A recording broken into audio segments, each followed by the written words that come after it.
And let's get started. Hi, good morning. I'm Sam Candy, CEO of Responsible Futures, an organisation that educates, guides and inspires people and companies to become more sustainable and socially responsible through webinars, training and consulting. Welcome to our webinar, Why Measuring Your Carbon Footprint Matters, in partnership with our friends at Earthly. It's thanks to them that we're able to run this webinar free for the audience. Climate change is one of the most pressing issues facing our world today, and the science is clear. Greenhouse gas emissions are the primary cause. As individuals and organisations, we all have a role to play in reducing our carbon footprint and doing our part to mitigate the effects of climate change. But how do we know how much of an impact we're having? That's where measuring our carbon footprint comes in. By calculating the amount of greenhouse gas emissions we're responsible for, we can identify areas where we can make changes to reduce our impact. And that's not all. Setting science-based targets can help ensure that our efforts are effective and impactful. I'm looking forward to getting into the conversation and hearing from our experts. If you have any questions throughout the webinar, then please put them in the Q&A and I'll try to get them answered throughout the hour. I do have a lot of questions for the panelists myself, but I'll keep an eye on the questions. Let's start with some introductions from our panelists. Lorenzo, should we start with you? Yes, hi everybody, and thanks Sam for running this. So my name is Lorenzo Curci. I'm the co-founder and chief commercial officer of Earthly. At Earthly, we've created Earthly to help businesses advance their climate ambitions and invest in high integrity nature-based solutions, not only as a way of balancing their emissions, but also to regenerate the planet. And we work across different nature-based solutions. People often think of just trees, but there's so much more to it. I'm sure we'll touch on that today, but thanks for having us. And Muriel, do you want to introduce yourself? Good morning, everybody. My name is Muriel. I'm the founder of Be Otherwise, a sustainability consultancy. I'm a B leader, so I support companies through their B Corp accreditation. B Corp stands for Benefit Corporation, if for those of you who haven't heard it before. My background is in the food industry. And what else can I tell you about myself?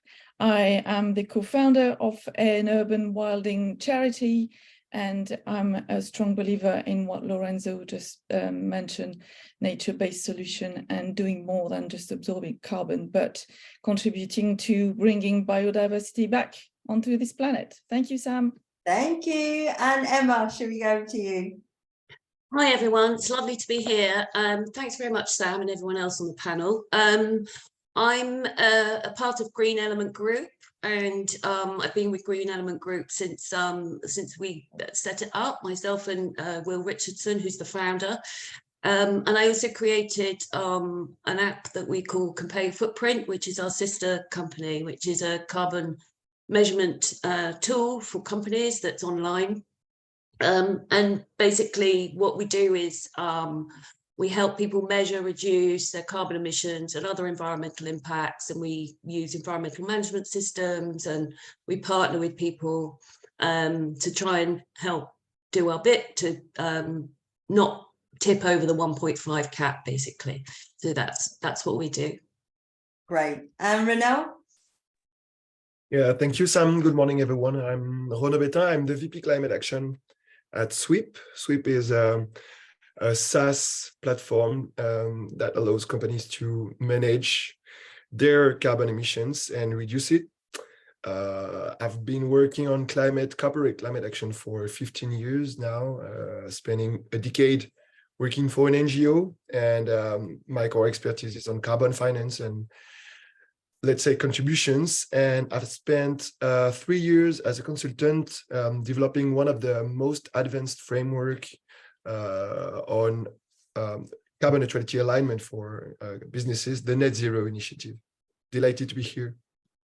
Good to have you here. And finally, Tara. Hi, morning, everyone. I am Tara D'Agostino, and I'm a consultant at Carbon Intelligence, who are now a part of Accenture here in the UK. And I sit within our supply chain services and sustainable procurement team in Accenture's Sustainable Services Hub. So for those of you who don't know us, we provide end-to-end sustainability services for our clients across multiple sectors. And we work on multi-year projects on things like science-based targets, greenhouse gas reporting, supply chain and sustainable procurement activities to help companies essentially achieve their carbon reduction goals. So my current work includes helping our clients engage with suppliers to help reduce their supplier emissions as part of science-based target goals. And previously, I've also led strategy work, have done GHG accounting work, and I also led the creation of the Zero Carbon Forum's net zero roadmap for the hospitality sector. So I have a little bit of background in food as well. Nice to meet everyone. That's really great. We've got lots of experts, perfect for today's conversation. These webinars are always educational, so I like to start with a bit more understanding. Muriel, why don't you tell us what we're talking about when we say carbon emissions and why they're causing so much harm to the planet? Well, let's start with the, I've got a story about a duvet and people being in the bed in winter. And you put the heating on in your bedroom to be warm while you're going to bed. And there's a bit of warmth that goes through the duvet for you to be warm in your bed, but the most heat comes from your body, and the heat from your body is trapped by the duvet. So greenhouse gases is the story about the duvet. Sorry, I start with that because I think it helps people understand. So we have a huge duvet around the Earth in the atmosphere that is made of various gases that prevent all the sun radiation to go onto the surface of the Earth. If they were all going through, we would be fried and they wouldn't be us. So it's a good thing that not everything goes through. However, the Earth's surface bounces back some of that heat, and some of it goes through that layer of gas, and some of it is, stays in. The challenge we have with what we call carbon emission is that we are currently emitting a lot of greenhouse gases that are measured in carbon dioxide units. And this quantity of gases in the atmosphere is increasing. It's like having a thicker and thicker duvet. Therefore, the thicker duvet traps your body heat in your bed much more than a thinner duvet. You've got a winter duvet, you've got a summer duvet. The problem we have for the moment is we are emitting a lot of gases that are accumulating in the atmosphere. They last a long time, and therefore we trap a lot of heat, and the heat doesn't escape to space. So why are we talking about carbon emission? So let me recap. Carbon dioxide is the common unit to measure the quantity of gases in the atmosphere. It includes, those gases, however, includes methane, water steam, nitrous oxide, and all the refrigerant gases as well that are quite potent in terms of heat retention. And the reason why we're concerned about it is because we can't shed our winter duvet. We are permanently into that thicker and thicker duvet that traps the heat. And that's how we are seeing global warming around the planet. So maybe I've talked too much already. Lorenzo, please add to my duvet story. Add into that, Lorenzo, please. Yeah, no, I think you put it really well. And I think, one of the things that I wanted to add is that I think often we've seen a lot more about climate change in the media, and that's a good thing. But sadly, we've known about global warming for a long time. I'll post a link of a great scientist called Carl Sagan speaking to Congress in 1985, explaining that these greenhouse gases, or the duvet, which you quite rightly pointed to, were heating the planet. And I think the point I would add is that these are the cause of this is humans. We've had an effect since we've been around. Since the beginning of time, I guess we've used slash and burn. You could see Egypt was the breadbasket for the Romans, and through overgrazing and the impact that they've had, that Egypt is now an arid country, and our use of fossil fuels, which has continually increased, has led to this increased greenhouse gases. And if we look at other planets, we can see the effect of greenhouse gases. If you look at Venus, for instance, the temperature on Venus is around 470 C. Or 900 Fahrenheit. And this is only because of the amount of greenhouse gases, which is about 90 times the amount that we have on Earth. So the pressing element here is that we need to take action now. If we look at the IPCC goals of maintaining global temperatures between 1.5 degrees of industrial temperatures, then we have a carbon budget of around 400 billion tons. And, that might seem a lot, but last year we actually emitted 336 billion tons. So we're really edging towards a much warmer planet. And this is not a problem for us. This is really an intergenerational problem, and it's a global problem. It's something that we all need to be aware of. And I think that the UN and other nations are trying their best, but I think those around this table feel the importance of businesses taking the stand as well and driving ahead before maybe we're driven to do it by governments. I hope that's helped. That's really helped. Thank you. I've just shared the link. Someone was asking for it to share with their colleagues, so please share it with them. We also we standardize how we companies assess their emissions. We use scope 1, 2, and 3. I think everybody's heard those, but Tara, maybe you could explain a little bit more about what that is and break it down for everyone. Yeah, for sure. So as Sam mentioned, scope 1, 2, and 3 is the language that we use to kind of quantify emissions that a business emits.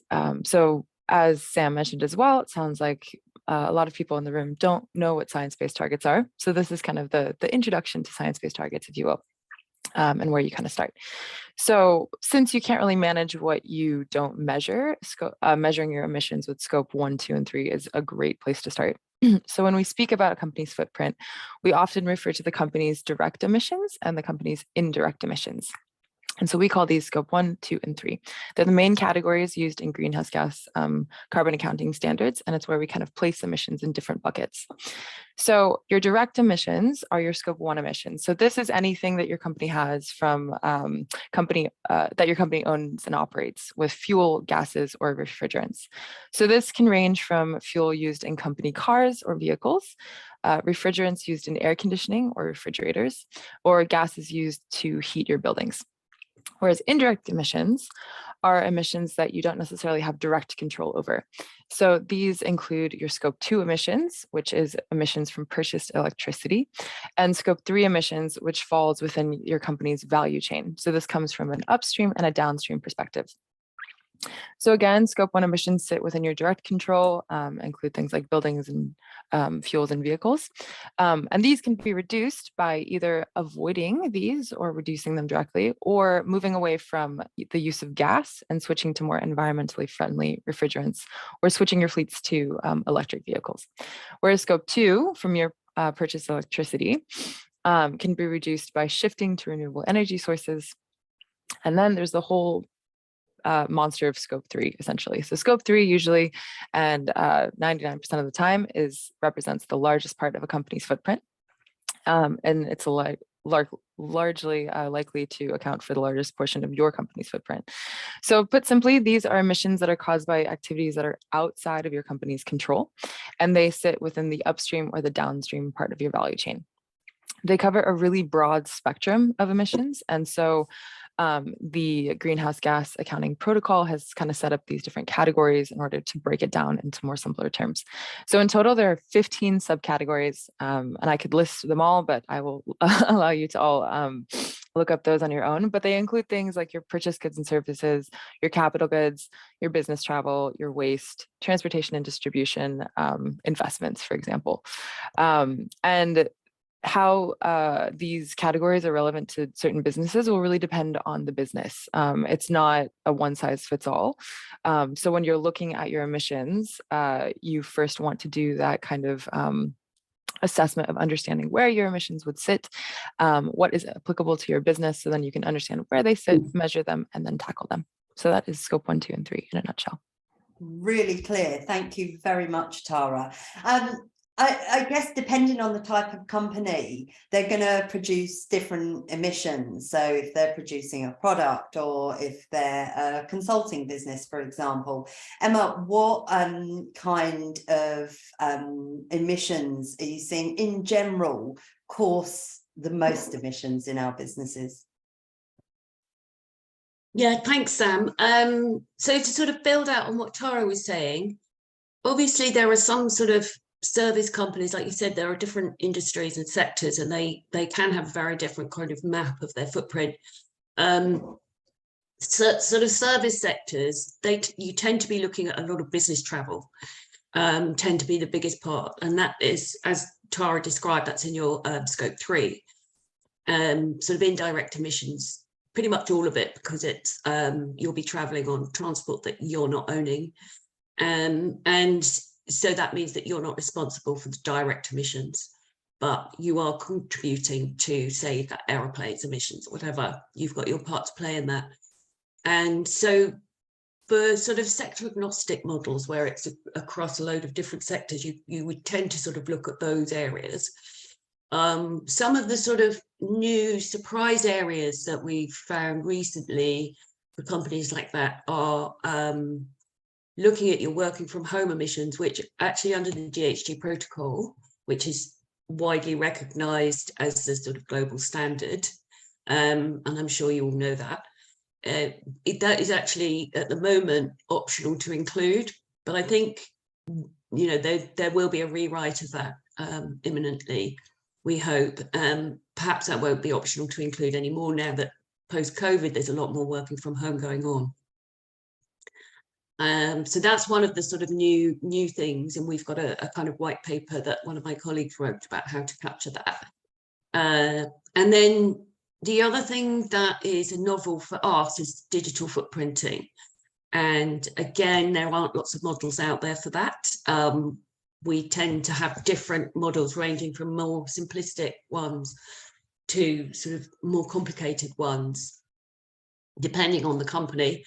So one of the things that people often don't really think of is looking at their digital footprint. Now, it's not going to be massive, but it could be 5% of your total. If you're just an ordinary service company or a company that just uses the internet in a sort of day-to-day way, you're not an e-commerce company, for example, with a shop front. And then, you know, within different industries, you're obviously going to have, you mentioned financed emissions, Tara. Finance emissions in financial companies are massive. So if you're a bank or an asset under management company, etc., you'll have a really big wodge of emissions, and there's a special protocol for how to measure those. The acronym for the guidance is PCAF. I won't pretend to know what every letter, but it's basically the Partnership for Carbon Accounting for Financials or something like that. And then if you're in industry where you've got manufacturing, you're going to have a whole different portfolio. You'll have a whole different picture, and you'll have your process emissions. If you're in freighting, you're going to have, you know, your fleet emissions. So really, you want to look at your business travel, your commuting, and your digital footprint, and make sure you do those as well as what is more obvious to you, which is your scopes 1 and 2, which is your immediate direct emissions to air. So, for example, if you've got a company fleet and you put petrol, diesel, or perhaps HVO or whatever in, that's direct emissions, and your scope 2 is your electricity, heat and steam consumption. So those are the first things that people go to. After that, what you'll find is that mostly for non-industrial companies, your scope 3 is going to be far bigger than that. because you're just using heat for a building and a bit of electricity for an office. But I think probably Renaud has quite a few more bits to add. Yeah. Renaud, do you have any others that you want to add? Any different examples? Yeah, I mean, it's important to understand that one company's scope 3 is always another's scope 1 or 2. So there's a shared responsibility, and I love that story because it represents the whole story about climate. If we emit 1 ton of CO2 today, there will be an impact somewhere in the world. Okay, so the idea is to see a carbon footprint, corporate carbon footprint, as a shared responsibility, and scope 3 is just a question of shared responsibility. And that's the best news of the day, because the more we share the responsibility, the more we are to act on it. So if we take the 3 key categories like investment, investors and private equity are responsible for the money they invest in, and they are responsible for the temperature of their portfolios. If we look on the purchase goods and services, I mean, the whole supply chain represents 80% of every manufacturing company, and they are responsible for the product and services they are buying. So they have, it's a question of collaboration. Again, I love this story because that's probably a key term if we want to act properly. So the biggest companies of the world, they have to mobilize, engage, collaborate with thousands of suppliers. And yeah, that's a huge, a massive challenge. And finally, the use of the sold products. If you sell a plan or a car, you'll be responsible for the use of that car. And it's really interesting because it's a question of business model. So eco-design for sure. So you can change the product you sell, okay, change the engine, shifting away from a thermic engine to an electric one. But oil and gas company, they have to radically change their business model. So scope 3 says a lot about your business model, and carbon footprinting says a lot about your alignment and compatibility with climate science. Yeah, absolutely. And you said it's everyone's responsibility. Muriel, some companies don't necessarily feel the scope 3 is their responsibility and emit it from their carbon reduction plans and their net zero plans. But as a business, what elements do you believe that you are responsible for? And can you elaborate on that a little bit? Well, I think a lot has been covered already, Sam. You know, what has been said by Emma, that, you know, scope 3 is by far, and for 95% of the companies, your biggest, you know, impact. So I think we are significantly moving away from the companies just looking at your scope 1 and 2. Thanks God for that. And there's more and more, you know, pressure from big corporation on the supply chain, like, you know, Tara will be able to talk about it even more eloquently than me, on, you know, how important it is to engage with all your suppliers, all your vendors, whether they are manufacturers or service providers, so that if they haven't started, you know, on their carbon footprint, at least measuring it, you know, you help them to do that. I strongly believe that we are at a stage now where, you know, finger wagging doesn't get you anywhere. It's about, you know, more that gesture, you know, a helping hand. You know, can you provide tools? Can you support them? You know, I'll give an example, and I'm not by any stretch of imagination condoning any practices. It's just an example. Tesco 2 years ago started, you know, asking all the suppliers to move to renewable energy, and they asked them to share the carbon reduction plan, with eventually having them validated by SBTi. And I think it's the kind of thing that shows that this is a business responsibility. Tesco decided that it was their responsibility to decrease the emission within the supply chain, and therefore they started with something that was quite simple, renewable energy. It's impactful in the sense that, you know, big corporations like Tesco have got a huge remit. Is it the most impactful for all their suppliers? Probably not, but it's sending the right message. And yeah, I think it's we're responsible for what we buy, we're responsible for what we use, and we're responsible for the consequence of what we sell and how it's being used. Yeah, you sell a jar of something, you're responsible for what happened to the jar until it's either recycled or end up in a bin. So I think it's this circular viewpoint that is really important to consider. Over to you, Lorenzo. Yeah, Lorenzo. Now, I just thought like to share something on what we hear from clients a lot. And I think to your example, Tesco's, a large enterprise business, a lot more power in being able to drive change with, thanks to its buying power.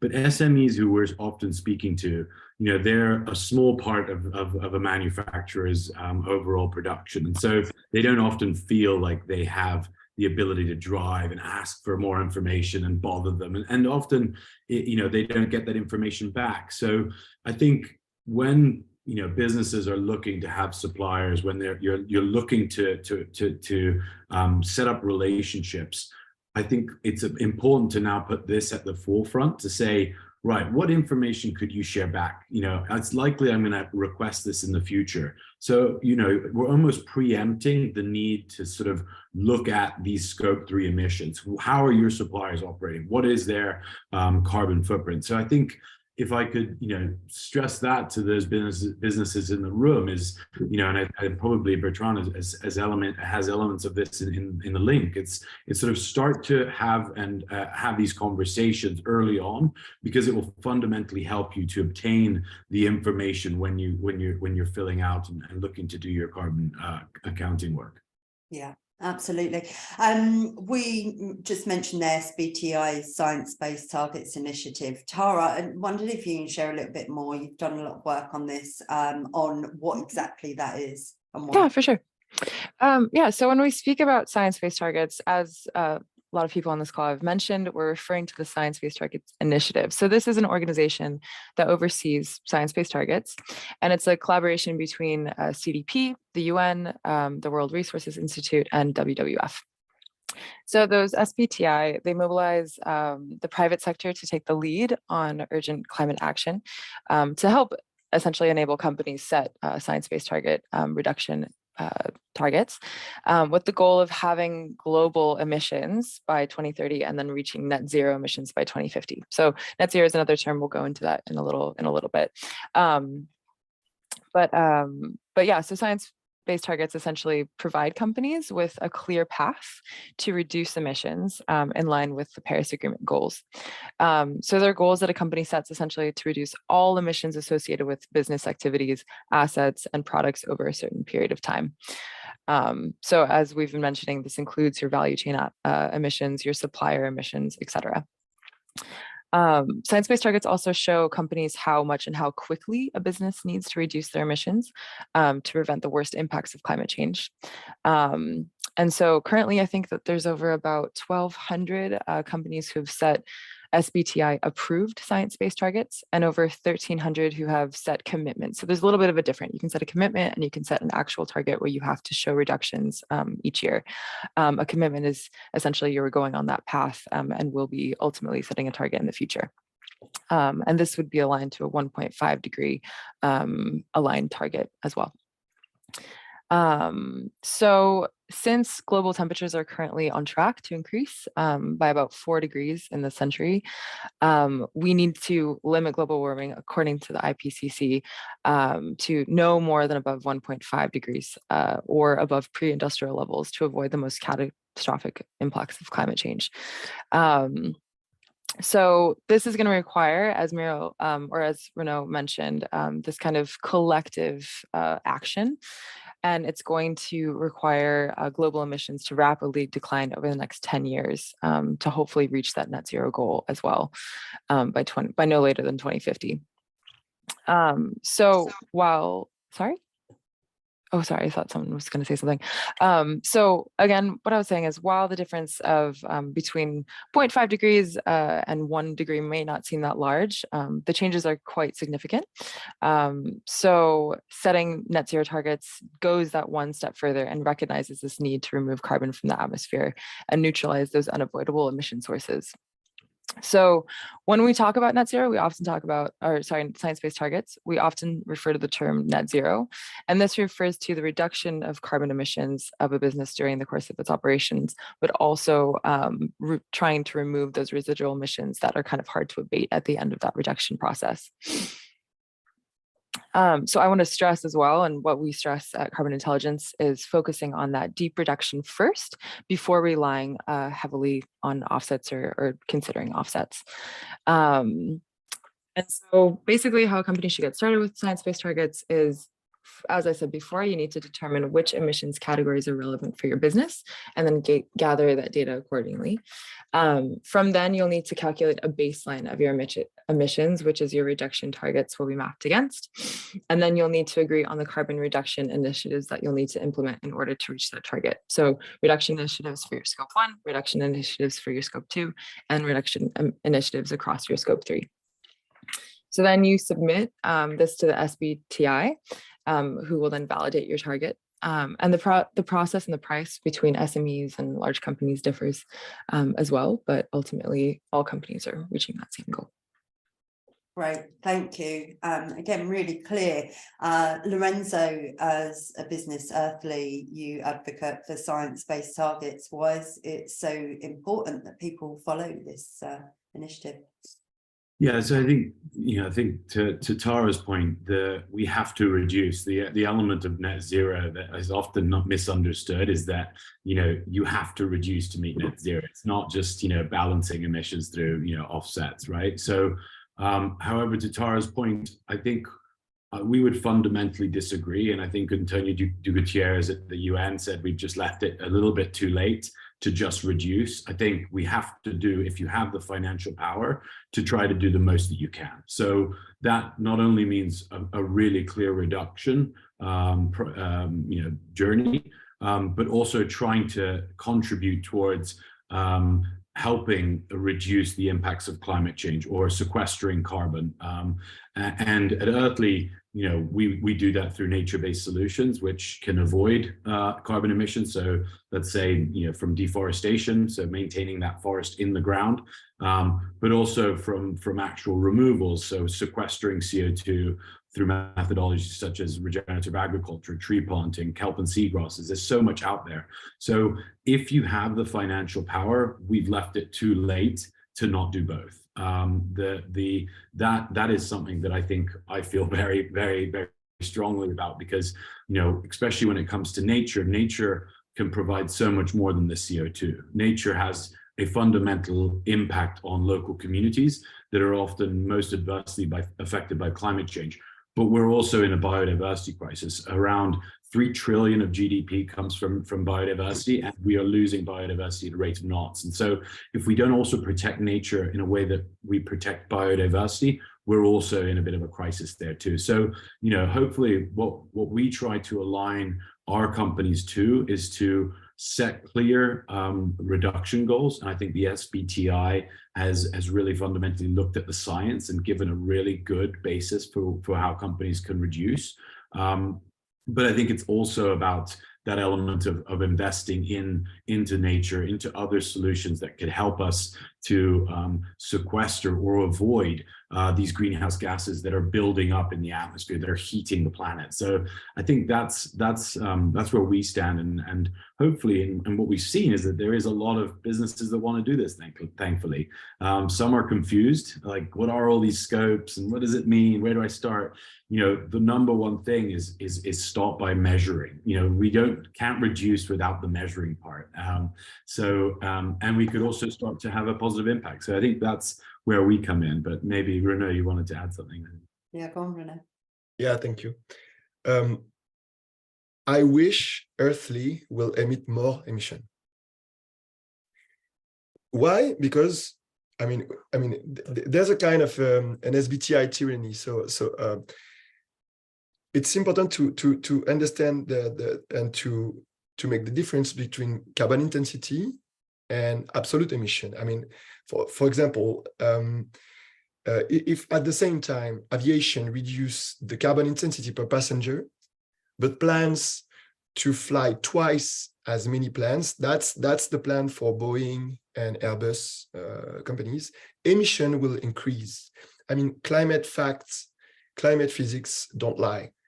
So we have to be really careful and aware about the carbon intensity target and then the absolute emission.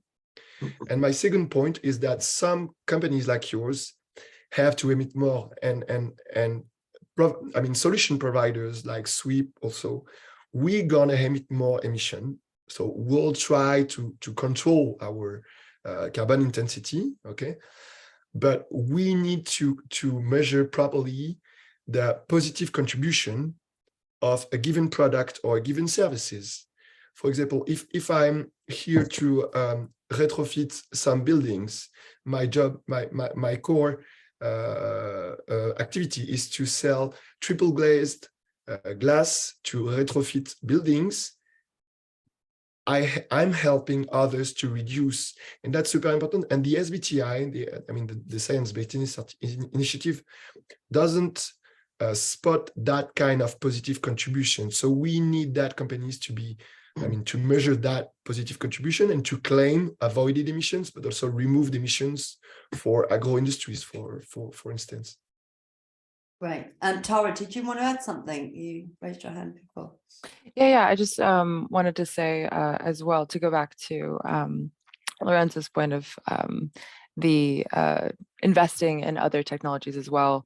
I completely agree. And I don't think that we actually fundamentally kind of disagree, because we strive to push for that as well. So when we talk about kind of reducing, we also are striving to invest in nature-based solutions, invest in carbon capture technologies, invest in regenerative agriculture, for instance. But when we talk about kind of those residual emissions, we often see that our clients get really caught up in this idea of offsets. And so we want to move away from we want to start focusing more on regenerative agriculture, nature-based solutions, and using nature as a source of carbon sinks and also carbon capture. But we want to move away from just the reliance on offsets and relying, say, for instance, many businesses will come to us saying, oh yeah, we're doing our part. We're offsetting all of our business travel, so we can just keep flying, which is not the conversation that we want to hear and not the conversation that we want to continue with. We want to ultimately kind of, I guess what we're trying to do essentially is flip the idea of business on its head. So to build on Lorenzo and Renaud's point of, making business a more contributor to nature and adding to nature to add to biodiversity would be the ultimate goal, rather than kind of just doing this business as usual and trying to emit more, essentially, as, for instance, a travel company would be doing if they're trying to get more planes in the air. So ultimately, trying to move away from the mentality of offsets first and shifting more towards a reduction first mentality, a investment into nature first mentality. And then ultimately, because a business needs to exist, and if a business exists, they're going to be emitting some emissions, trying to mitigate those as soon as possible as well. Yeah, that's great. And I totally agree with you. And it's difficult in some industries, and they fall to that, and it's just easy for them to say that. It's why I support Earthly so much, because you talk about reduction of emissions. Lorenzo, can you just talk about, are there other frameworks to measuring your carbon footprint that people use? I mean, the basis of all of this is the greenhouse gas protocol. So the protocol is sort of a gift, because it allows us to measure these different scopes. But I think the key in how you measure it, there's lots of different solutions. Obviously, there's some solution providers here, but I would say that the key is to just find a solution that's right for you, that is right for your business. There'll be some providers that are more aligned to different business types. You have financial institutions that potentially, you know, could use tools like Persephone that's more aligned to large corporate carbon accounting. So I think it's about understanding what your business is and finding the right tool for you, but fundamentally get started, start on that journey of understanding how you can engage your suppliers, because that's going to be tricky if you haven't done so already. But the science is there to help us calculate these things. So I think I think the key is to get started and try to align yourself to the science as much as possible. If you can sign up to, you know, science-based targets, make sure that you're aligned to, you know, the UN and the IPCC goals. That's really clear to me. Thank you. Muriel, I just want to come over to you and talk about regulations and certifications. I know it's different for smaller businesses, but what kind of regulations are out there for measuring your carbon footprint? Not enough. And very little. Because if there were, you know, true carbon footprint regulations, we wouldn't have the big fossil fuel, you know, publishing the big profits purely based on actually helping us emit more. So, sorry, we manage so well to keep away from politics. Trust the French to do it. Anyway, so my humble opinion is there's not enough regulations, and larger emitters like fossil fuel or any extractive industry is not regulated at all when it comes to emissions. There are a few reporting emissions that Lorenzo and Renaud will be able to talk about. In the UK, you know, you've got the SECR, where when you are a large company, you are asked to report on all the emissions that are linked to your usage of fossil fuel, whether it's for heating purposes, electricity, or transport, but it stops there. You also have the TCFD, which is for even larger companies, where you have to disclose your climate risk, and as part of the metrics, you have to share your carbon emission. They talk about 1, 2, a bit of 3, again, not pushing massively. So it's fairly, it's not enough. It's not enough. You know, the big companies, the big emitters needs to be regulated, and they need to be, you know, enforcement of a regulation that forces the largest emitters to decrease their emission.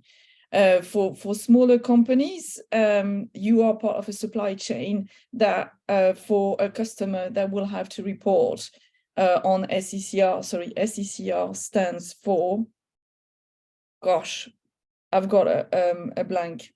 Streamlined. Sorry?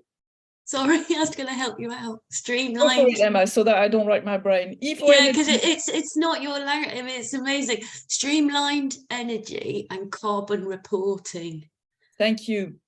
It's been my language for quite a long time, Emma, but oh, sorry. I just meant that it was brilliant that you could even remember the acronym, because I forget all the acronyms usually. Anyway, so there's no, thank you, Emma.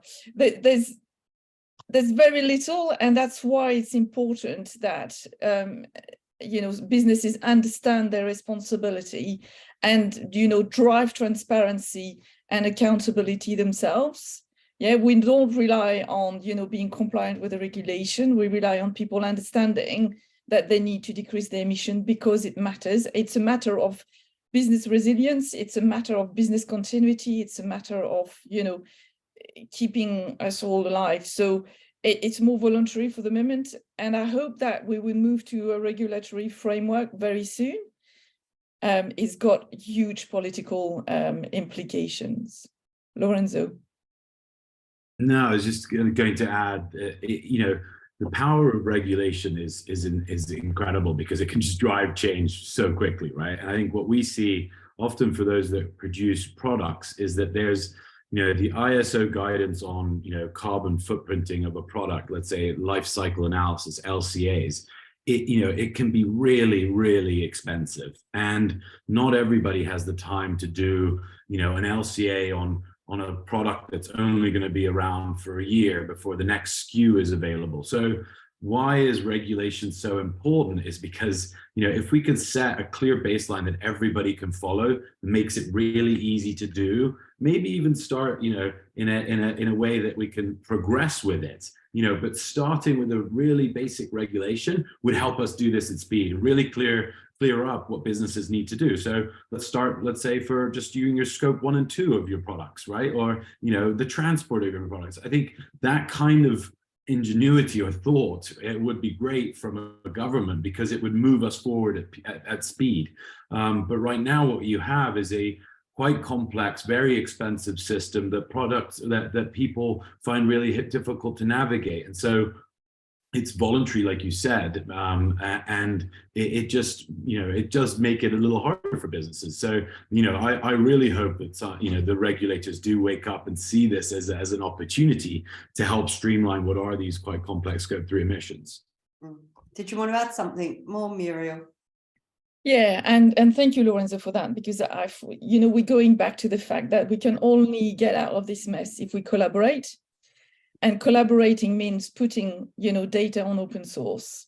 And LCA, like you say, is one of the typical things where it costs a lot. Done properly, it's got a wealth of knowledge that is super helpful to, change your product, to design better, so it's valuable for all. And it's about shifting this mentality. It's not a competitive advantage. If you share it with the industry gets better and everybody emit less. So I think that's what is really important. So, you mentioned, the ISO norms. The ISO are there as a methodology on how to measure and almost validate the numbers behind your carbon footprint. There's various other, institutions that are, validating your calculation. But the regulation is a duty of results. You need to have people stopping emission, or after you've emitted your quota, that's it, you stop or you pay for it. There are regulations in the UK for the amount of packaging you release in nature, and you're taxed for it. There are regulations that says that tax you on the amount of waste that you put in landfill. Why can't we have the same for carbon footprint? That should be, we know it's being done, it's being enforced for other matters.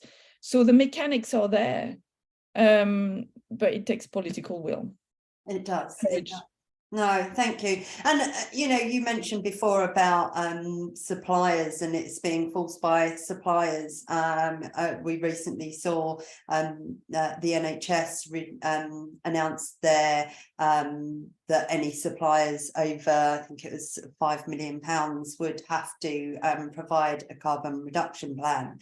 And I think that as businesses start to do more of these, then it will, maybe then that will enforce some more policies. But Emma, I wonder if you could help us with what a carbon reduction plan looks like. How do you set that up? How do you reduce your emissions doing that? Yeah, thanks everyone. It's a really interesting discussion. I find it really much more sort of varied than some of these. It's great to hear people's different kind of nuanced take on things.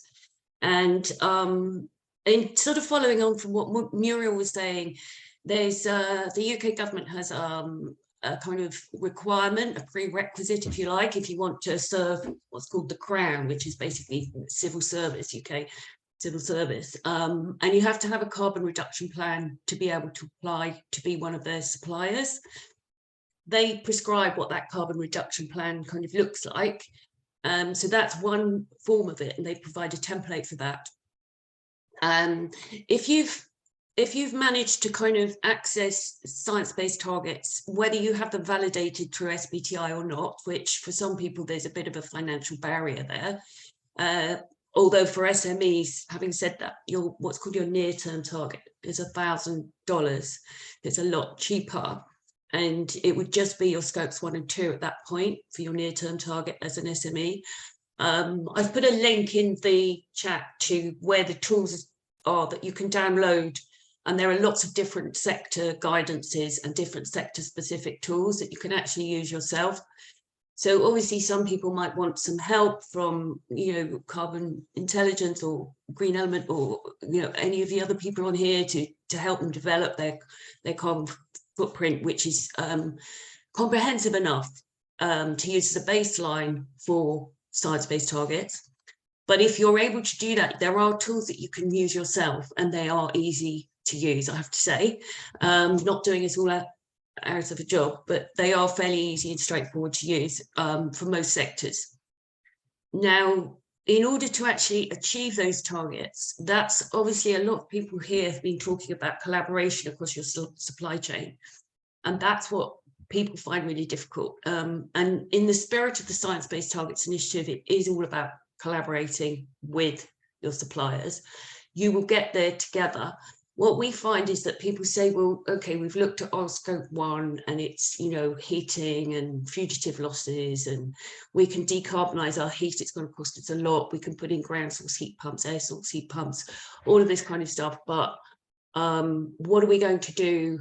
We can try and get 100% renewable electricity tariff. We can help to decarbonize the grid where we are. We can put solar panels on our roofs. But what are we going to do about the rest of our supply chain? How do we make a plan for that?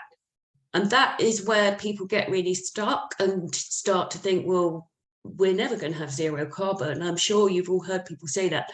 Actually, we all have to do it together, and infrastructure has to do it as well. And this is where it comes back to things like the big one, the campaign at the weekend before last, which was, you know, basically, was it before last or last weekend? I think it was the one before last. But this was a big campaign under the umbrella of Extinction Rebellion and many other groups. The whole point of this is that governments have got to step up to the plate. Decision makers across the globe have got to step up to the plate. Companies can't do it all on their own. BP originally invented the idea of a personal carbon footprint to put the emphasis on the end user rather than on the emitter. And just like Muriel was saying about the producer pays idea with packaging, we need to look at that, and we need to get governments to change infrastructure. So what I say to people is, okay, you can reduce your flights, you can switch to lower class travel, you can give people an extra day to travel by train, you can do all these other things, you know, following your ESOS reductions. ESOS is something that came from the EU law that we still have in the UK, but there are equivalents across Europe, like an energy saving scheme. And you can do all of these things, but then when it comes to your scope 3, what you need to look at are how can you collaborate with your suppliers? So instead of just say divesting, and obviously oil and gas, you divest, but with other people, can you work together to improve what they do? Is there a way for them to engage with you? Maybe they could get renewable electricity, and their electricity is your scope 3. Maybe you can work together to increase the recycled content of all of your products. All of these things, if everyone collaborates together, then it's a win-win for both, because, you know, as Lorenzo said, I think, you know, your scopes 1 and 2 is someone else's scope 3. And in that sense, you are all in it together, but we do need governments to decarbonize transport, the grid, and how we heat our homes, and especially freight, both mostly by sea, but also by air. Yeah. So we have to put pressure on governments to do their bit. In terms of actually constructing your carbon reduction plan, the first thing to do is measure your baseline, and then look at your hotspots, and then look at what you can do and not worry too much about what you can't do. And if you set your net zero target, I wouldn't recommend setting it before 2040 because it won't be science-based. But if you've set your net zero target, you don't worry too much about 2040 yet. Get to 2030 first, and you will still be on that 1.5 trajectory. And other people are going to have to decarbonize along the way with you. So the last thing that you're going to worry about in 2050 is whether you've met your science-based target or not. Because if we haven't, we'll all be under the sea. Yeah, thank you for that explanation. We've got 5 minutes left, and you just mentioned there setting your targets to 2040. I just want to very quickly get anyone else's opinion on, you know, we see so many, oh, we've set out 2050 net zero targets. Does anyone have any other opinions on 2030, 2040, 2050? I've seen recently some companies saying 2030, which I think is great. Renal, we'll start with you. Yeah, I mean, I'm less and less tolerant after 15 years. And it's a bit like we've put the target on the wall, but we haven't thrown the darts yet. Okay, I mean, being approved by the SBTi, that's great. But I mean, GHG inventory assessment exists for 20 years. And there were an avalanche of commitments, pledges, and promises for the last 3 or 4 years, being, okay, I'm going to be net zero by better. Okay, I'm going to be carbon neutral, or better, or I'm going to be carbon positive or carbon negative. I mean, it's only marketing. And what we want is just to see where the money goes. So if oil and gas make that massive benefits every quarter, where that money goes, does it goes in the decarbonization or more? I mean, yeah, we have to be Okay.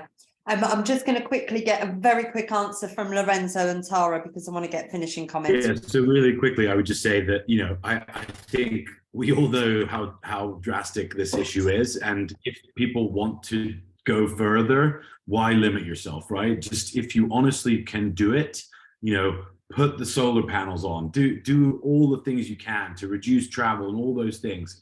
Like, and if you can set a credible, it's about being credible, right? So I speak to a lot of businesses that have said it because of, you know, to what Renault's saying, a marketing point, and they're going to get in all sorts of troubles because A, they'll fail, they won't reach it, or they'll have to buy too many terrible offsets which don't actually deliver on their promises. So, you know, if you can go further, go further. We all need it, right? And share your story with others so that they could learn it too, right? But I think, you know, if you can be bold, but do it credibly. Yeah, thanks. And Tara, do you want to just make a quick point on this? Yeah, I agree with everything that has just been said, especially doing it credibly. The one thing I think that companies kind of get caught up on is, you know, I've seen companies say we want to be net zero by 2025, but they don't have the money to put behind that.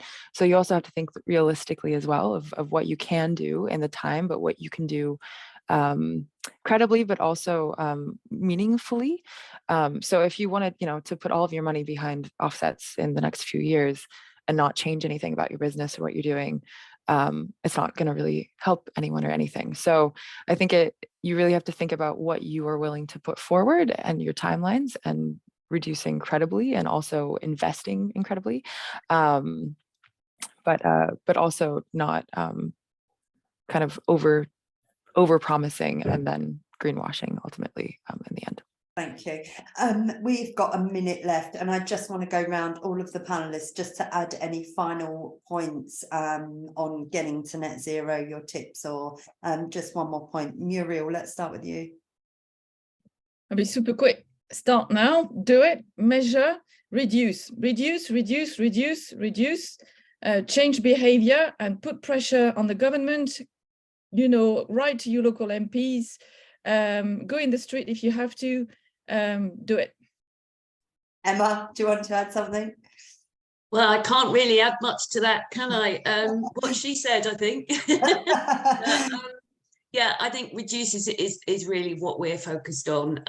And, you know, if you can't understand how to do that, see if you can get someone to help you create a scenario analysis where you can play around with how much meat is in the diet, how many flights you take, what kind of energy sources you use, and see what happens when you get out to 2030, 2040, when you pull those levers. And don't worry about having a perfect carbon footprint before you start. Good point. Renal? Yeah, compatibility. I mean, if your business is compatible with the net zero goal, the global net zero, then develop your business. If it's not, rethink and reshape your business, and you will reduce automatically. Lovely. Tara? Yeah, just I think the main thing is a collaboration as well. So just collaborating with your suppliers and collaborating internally, and really doing this together rather than seeing it as a competitive thing to do. Do it because you need to do it. Ultimately, your business relies on the earth. So without the earth, we can't have business. Absolutely. And just like to finish with our partner, Lorenzo from Earthly. Do you want to make Well, I don't think I could add much more than all the amazing hosts have done today. I think, collaboration, to Dara's point, is amazing. And here we are across all our different businesses. And I think, hopefully what we've heard is, we're all aligned. The time is now. And yeah, thank you all for listening. If you can do your part, please do. Yeah, absolutely. Thank you so much. That went so quickly. It always does, but honestly, there was so much to gain from this. I really appreciate Muriel, Tara, Emma, Ronelle and Lorenzo, our partners at Earthly. Thank you. And thank you everyone for joining and staying with us the whole way round. We have another webinar in 2 weeks' time, which is all about measuring your carbon footprint from your business travel, which was mentioned a lot here. So there's the link there if anyone wants to sign up for that. And I'm Sam Candy, and if anyone wants to connect with me, please do. And please do connect to all of our panelists. They all share some great content constantly. So appreciate your time. Thank you very much, and hope you all have a really good day. Thank you, everybody. Thank you so much. Thanks, everyone. Bye. Bye.